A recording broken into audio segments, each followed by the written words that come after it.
You know how a lot of people really like salted caramel? That sweet, rich caramel flavor, that bite of the salt, and come on, if you like it, you know you like it with a little extra salt, don't you? Of course you do. And that's why you listen to the Ron Van Dam Show. He is the sweet and salty treat of the podcasting world, with a little extra saltiness. It's an acquired taste. You're listening to the Ron Van Dam Show on New England Broadcasting.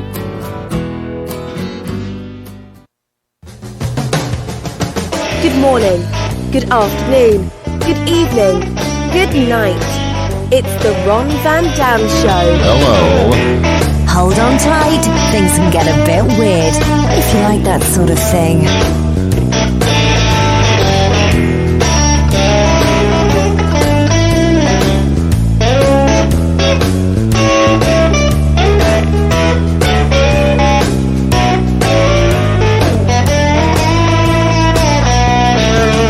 Hey, welcome to the program. It's the Ron Van Dam Show. Yes, it is. Don't argue with me. I know what it is.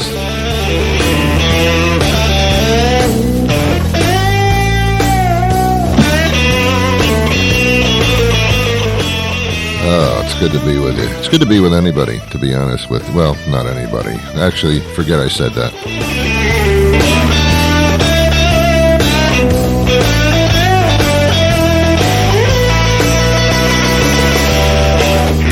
You're listening to the only talk show where they actually care how you're doing. I ask on every single show at the top of the show, and how are you doing? Because I really care. And if you believe that, then I guess you'll believe anything.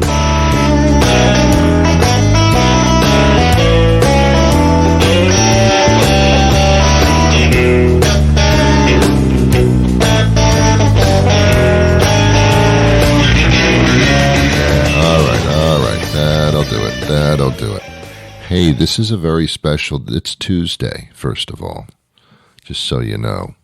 I know a lot of people don't know what day of the week it is. I have no freaking idea personally. It doesn't really matter. I don't know. This could be like Thursday. What's the difference? What's the difference? You know, one of the only things that I could really do is just turn on my television set and watch some new TV shows, and there aren't any because there aren't. They've all run out of stuff, and they can't produce any more television shows right now. So we're into reruns, which is what the summer used to be. Remember that when you were growing up, millennials? Remember when you were growing up in the summer? There were no new TV shows. There were no new episodes. They were all repeats. Yeah. Do you watch Seinfeld? I can lip sync the entire script now. The show Friends, used to watch all of those shows. I can lip sync those things. Is that fun? No. Here's what I don't understand. Help me along, will you? People who love a particular movie or love a particular thing, and then they buy it. They don't rent it. They buy it, so that they have this movie anytime, and then they watch it all the time. And I don't you know what happens in the end? Isn't that like the spoiler? There used to be millennials for decades and decades. The Wizard of Oz was on a particular television station. I think it was CBS. Every single year. Every single year you could watch The Wizard of Oz, which was a great, amazing film, no question about it. But who can sit there year after year and watch the same damn movie over and over and over again? I don't care how much you like the movie. There comes a point when you have to say to yourself, I've seen this one before. I mean, unless you have some kind of memory loss. Well, I don't know what happens at the end. I've seen it 200 times, but I always forget the ending. I don't understand. Especially mysteries, like, it's like, what's the mystery anymore? It's a mystery. There's no mystery. Why am I watching this again, no matter how good it was? Why am I repeating these things in my life over and over again when I know exactly what's going to happen? Very similar to getting married. Why do I keep getting married over and over and over again when I know it's always going to end up in divorce? Kids, you should leave the room. I don't think you want to hear this show. I really don't. Tell your children to go play with a box or bang on a pan with a spoon, something. All right? As annoying as that is, set them free. Set them free. This is a special day. It is Tuesday, whether you knew it or not.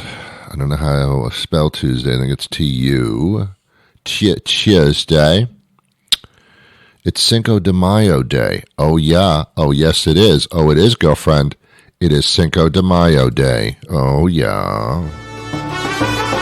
Let's get into it. Come on. Get into it.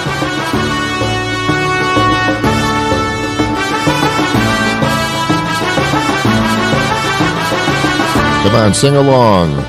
Dreidel, dreidel, dreidel. Oh, that's different.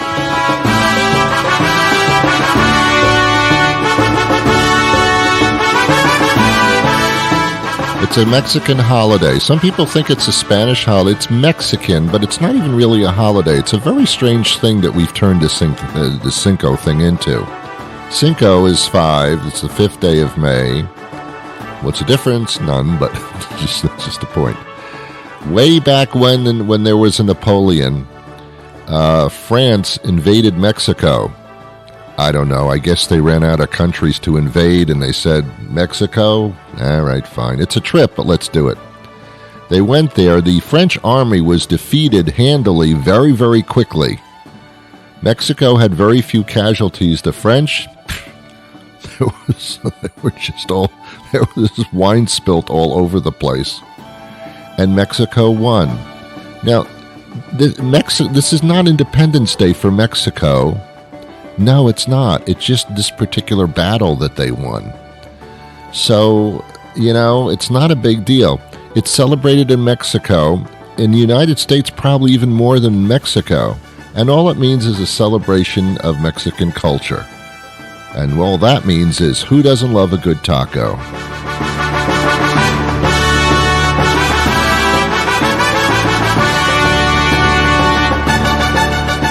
I'm not into mariachi bands because they're annoying and they dress funny. Who came up with the dress code for Mexican mariachi bands with those gigantic hats? Where do you shop? Shouldn't you get your hat size first before you purchase the thing on Amazon? Those hats are so large. They're really into hats in Mexico. They have Mexican hat dances. I don't know. It's not like I have American underpants dances that you know of.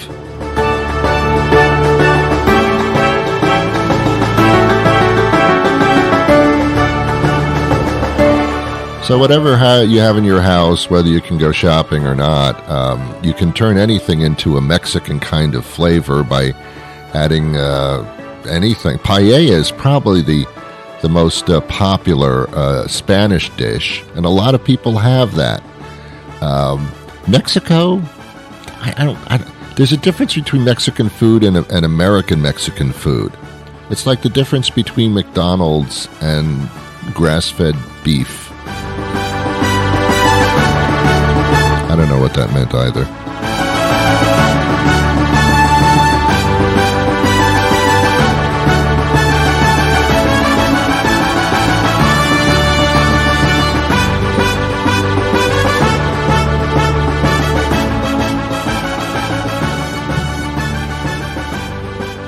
Strange. It's Mexican music with a synthesizer, I think. I don't know where I got that. So do something Mexican today. Start being a little weird. Start being weird. Do weird things. Whether you're alone in your house or apartment, or whether you're with somebody with family, start being a little weird. I mean, not too weird where you get arrested or anything. I'm talking about dress like a Mexican today. I don't know what that would be. I guess just find a hat that doesn't fit and dance around it. Listen to some Mexican music. Make some kind of food in your house that has a Mexican kind of twist to it. Any food can be turned into a Mexican dish. Google it. If you have anything, even just tuna fish. I'm sure you can turn tuna fish into some kind of, I don't know what it is, but I'm sure you can do it. Be creative. Dress like a Mexican. Walk like an Egyptian. Well, welcome to the program. I am Ron Van Dam. This is the Ron Van Dam Show. What more can I tell you other than what I just said to you? I hope you'll have a wonderful day today. Happy Cinco de Mayo to all of you. Well, how you doing, by the way, huh? I do watch, as I've said on the show, I watch television at 3 o'clock in the morning because that's usually when I get up to pee. Too much information, too soon? So I turn on the television set because I can't get back to sleep and I can't remember the dream that I was in. So I turn the TV on, and the first thing that comes on the screen are television commercials for products that I will never use. I've talked about this before as well. The other thing is that they have all these commercials for these strange drugs that help all these kinds of conditions that you may have, but you probably don't. There's a thing called Casenich or something like that. I don't know what it does because I really wasn't paying attention. It was 3 o'clock in the morning. What do you want from me? But I did listen to it, and one of the things it said with this Casenix or whatever it's called, I don't know what condition it treats. Again, don't ask me. Google it yourself. You know, I don't even have to explain anything anymore. All I have to say is go Google it, and I'm off the hook. That's the kind of society we're living in. You listen to people tell you to go find it out yourself. I don't know, it's something to do. They said stop taking Casenich if you're allergic to it. Never thought of that. You mean if I take the medication and I start breaking out and having seizures and sweating profusely and feel like I'm going to die, you're suggesting that I stop taking it? Interesting. And call your doctor.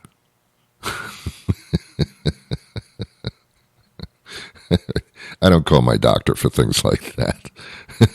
So, remember when they came out with the Viagra or Cialis or something like that?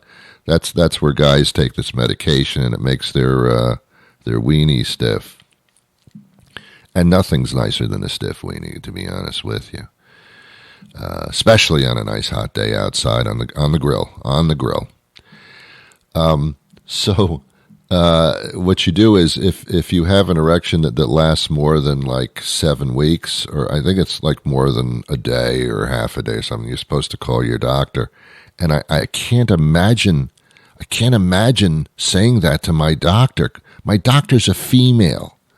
I don't know if that was, I thought it was a good idea because female doctors, to me, I'm not being sexist, I'm just saying, female doctors would probably have a better bedside manner because they're women and women are more nurturing. And yes, it's true. Most women I know, even the bitches, they're nurturing as far as that's concerned. Most guys I know, they don't even know what you're talking about. They don't give a damn. So I floated toward the female physician, the female doctor, for those of you that need explanation, and her bedside manner, yeah, all right, it's fine. But now, if I have an extended time erection, I can't call her because that's too embarrassing. Of course you can, Ron. She's your physician. I know. I get it. I understand. It's a corner that I painted myself into. By the way, happy Cinco de Mayo to you. When I get into subject matter and I don't want to go any further, I backtrack to the beginning of the show. You don't have to rewind. I do it for you. Lord of life. Here's a scary thing, and this is on commercials all over the place, and it's really starting to bother me. The comment is, that sitting is the new smoking. Have you heard this before? They're throwing it into television commercials all over the place and radio commercials that sitting is the new smoking. That's of course, if you sit down and light your butt on fire, I suppose. Sitting is the new smoking. Or you could be sitting and then smoking would be the new smoking while you're sitting. This can get very confusing. What they're saying is that smoking was bad for you, made you lethargic, shortened your lifespan. It was a horrible thing. And it still is, and you shouldn't be smoking, although half of the population of young people are smoking pot every day and inhaling that hookah. Sounds like something Al Pacino would say. Hookah. And adults are doing it too. Marijuana, of course, is legal in a lot of states now. You can't drive with it. You can't be intoxicated with it. You can't do it while driving. You can't take it over the border. It's still a federal offense. But within your own state, you can't really do it in public. You can do it in your home, and no one's going to do anything about it. I don't know the rules. I really don't. But people are smoking more than they were before marijuana was legalized, even though they were smoking marijuana before anyway in the privacy of their own place. But now, for a small amount, they won't arrest you. I guess that's the difference. I really don't know. But you're still taking smoke and you're putting it in your lungs. And that's not a good thing. And I'm just saying that, although every once in a while we all need a little something. The point of this is that smoking is sitting is the new smoking.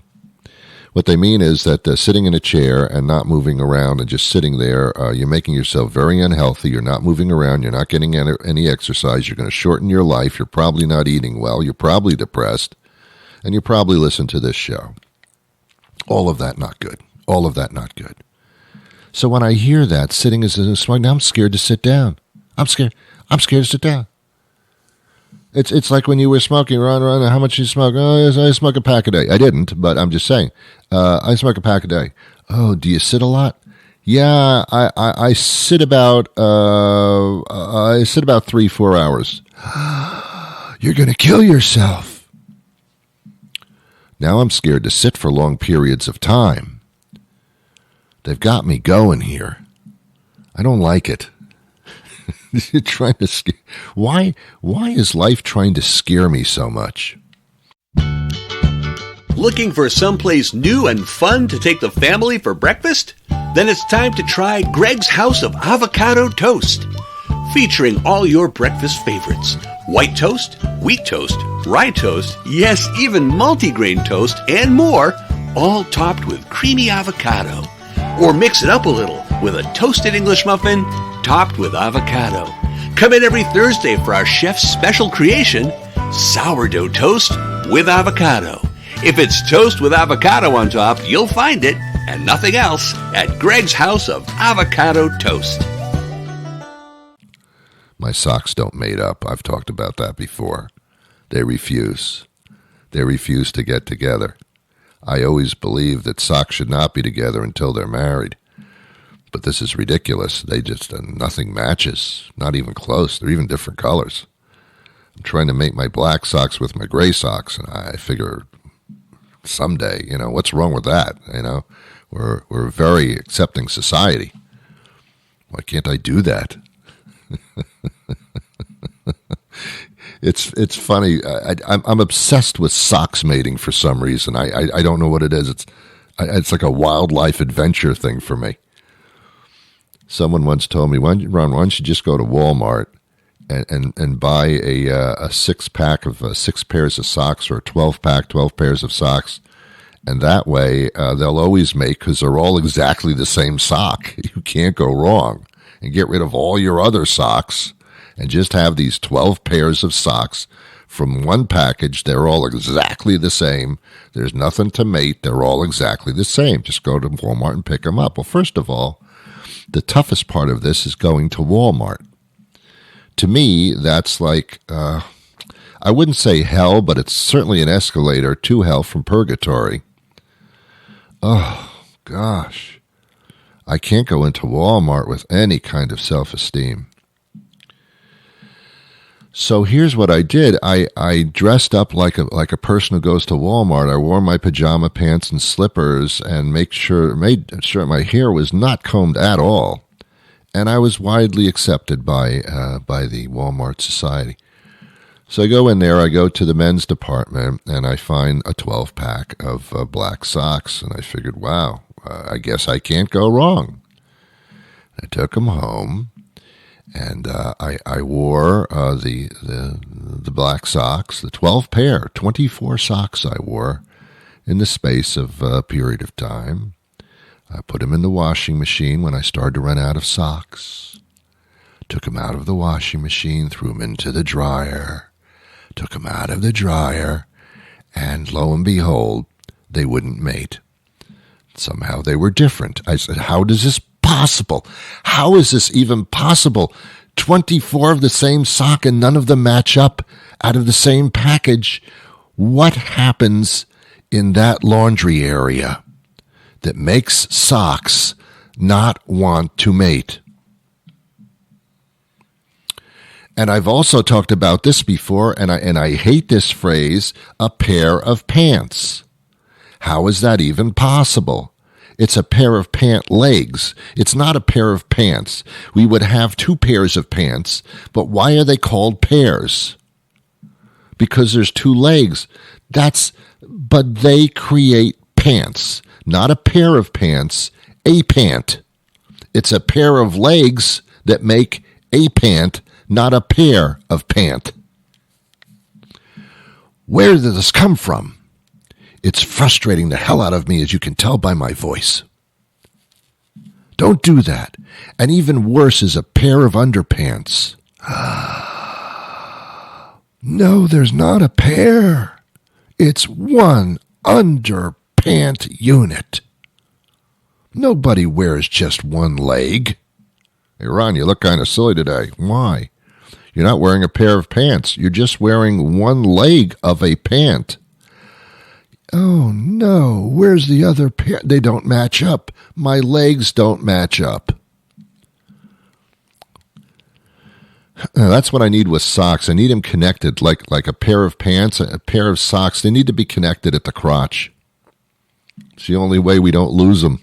That's the only way you get a pair of pants out of the dryer, and they match the two legs. It's the only way. Connect them at the crotch. That's the key to life. Connect everything in your life by the crotch, and you can't go wrong. This makes no sense to me either, to be honest with you.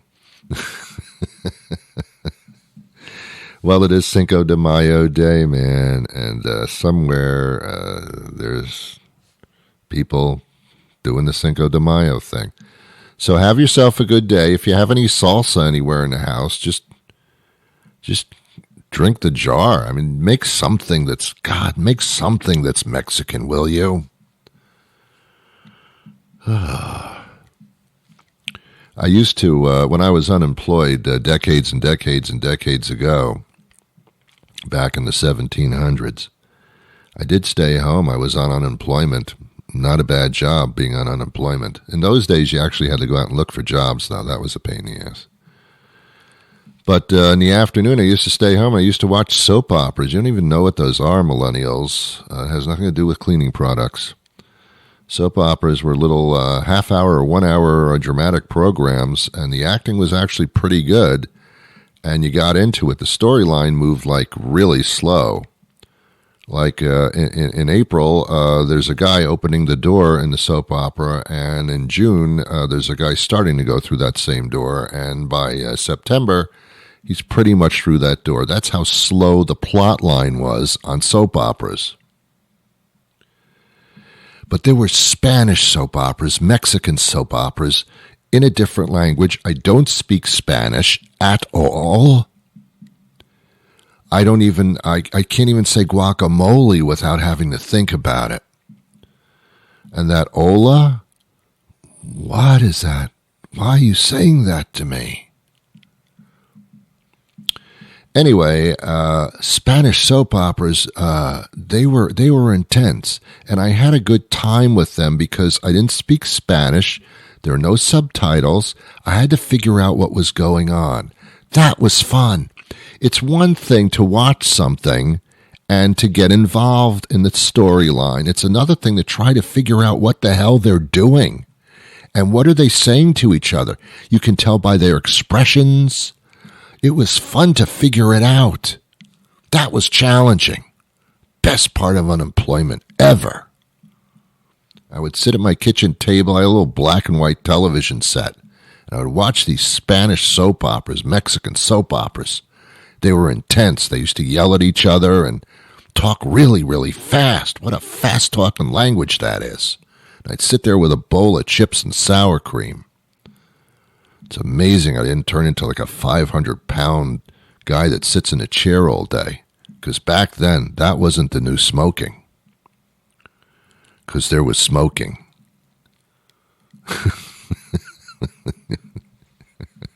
We didn't have to come up with a phrase that was like smoking because everybody smoked, so it was smoking. It's stupid, but it's true. But man, that's fun. Do it sometime. I know you have time. You're not doing anything. I know that. I know. I get it. Find a Spanish soap opera. You can find them. You can find them. And watch it and try to figure out what they're doing and what they're saying and what their relationship is. There's a little sex thrown into that. They're a little sexy. I'm sure the American soap operas are sexy too. What's left of them. The Spanish ones, pretty sexy, man. They're pretty sexy. The guys and the girls are all like hot models. Makes it fun to watch a soap opera. Give it a try, kids. Are the kids still in the room, by the way? Didn't I tell you to get rid of them? Oh, no, I don't mean that. No, tell them to go to another room and play, to bang on pots and pans. I told you that. I remember this now. I think it's too late. Oh, man. I need to be homeschooled. That's what I need. I think we all need to be homeschooled. I can't do this Zoom thing anymore. I just can't do it. I can't do it. It's tough. I mean, once I disconnect people from the Zoom or I leave the Zoom session, it's all over and I'm fine and I'm good and there's nothing to clean up. I don't have to do the dishes and rearrange the chairs again and fumigate because they're not here. So that's good. The other thing is I find it difficult to come up with an excuse as to why I need to leave the Zoom session. Because I can't just say, oh, I've got a doctor's appointment, I've got to go now, or because they know that you don't have you can't go. I got a movie starting in about half an hour. I got to get to the movie theater. Oh, that's right. That's not a good excuse anymore. So I have to come up with creative things. Like all of a sudden, I will get a stomach ache. Like, oh God, that Mexican food I had last night. Oh man, I gotta go. I don't know if I can come back to the session. If I can, I'll come back, but it doesn't look good for me. Oh, I gotta go. That's the only way out. You can't even fart. You can't. I used to do that when I had people over and it was time for them to leave. I would just let one out and they go on their own. They would say, we got to go. I don't know what happened here, but you got a gas leak. We got to get out of here. And they would leave. Within 2 seconds of farting, they'd be out the door. You can't do that in a Zoom session. You fart, they don't even know. And even if you make the noise, they don't care. That's just funny to them. So that doesn't work either. Oh, gosh, there's just so difficult. Ladies and gentlemen, have yourselves a wonderful day. I'm out of time for today, but I'll be back again tomorrow. Oh, yeah. Yeah, that's not a threat. I'm telling you. Join me, will you, please? And subscribe to the show and follow me. Come on, follow me. Now I'm over here. Follow me. All right, now, no, I'm not there anymore. Now I'm over here. Follow me over here. Come on, follow me. Do what I do. Follow me. Very good. Okay, have yourselves a wonderful day. I wish you peace. Follow me. I'm over here now. Follow me over here. Thank you for following me.